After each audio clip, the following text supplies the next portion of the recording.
మద్యం కుంభకోణంలో కాంగ్రెస్ నేత ఛత్తీస్గఢ్ మాజీ ముఖ్యమంత్రి భూపేష్ బఘేల్ కుమారుడు చైతన్య బఘేల్ నివాసాల్లో ఎన్ఫోర్స్మెంట్ డైరెక్టరేట్ ఈడీ సోదాలు చేస్తోంది. మద్యం కుంభకోణానికి సంబంధించి మనీ లాండరింగ్ ఆరోపణలపై చైతన్య మరికొందరి ఇళ్లలో తనిఖీలు సాగుతున్నాయి. చైతన్యకు సన్నిహితుడిగా పేరున్న లక్ష్మీనారాయణ బన్సాల్ అలియాస్ పప్పు బన్సాల్ మరికొందరి ఇళ్లలో సోదాలు జరుగుతున్నాయి. భిలాయిలోని నివాసంలో తండ్రి భూపేష్తో పాటే చైతన్య కూడా ఉంటున్నారు.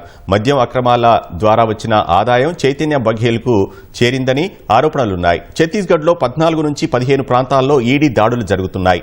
మద్యం కుంభకోణం ఛత్తీస్గఢ్ ఖజానాకు భారీ నష్టాన్ని కలిగించిందని, లిక్కర్ సిండికేట్ 2100 కోట్లు కొల్లగొట్టిందని ఈడీ గతంలో పేర్కొంది.